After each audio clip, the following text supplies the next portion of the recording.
Racing as they battle for the PCSO Trophy race. Uyab tanging ikaw, break quick, later start baling, Rickit rushing up on the outside, down in 30 sa Sinag, Postmaster alongside, in the middle portion is a Victorious Passion, while Early Bird is the early trailer. Racing down the backstretch, we have baling, Rickit, the leader by about 2 lengths right behind in second. Now is tanging ikaw, Sinag is racing in third, Postmaster now moving up on the outside, down on the inside now is a Victorious Passion, alongside comes Early Bird.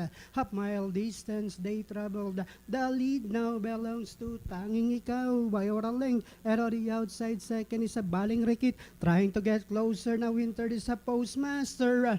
Last 400 meters of the race, we have Tanging Ikaw, Baling Rikit, Postmaster. Moving up now on the outside is a Early Bird, running by the rail now is a Victorious Passion, and a long way back to Sinag, who's racing in lens, and they are now entering the home stretch. We have Tanging Ikaw enjoying a 3 lengths lead. Postmaster moving up, Baling Rikit, down on the inside is a Victorious Passion. Early Bird is on the outside, and down the stretch they come.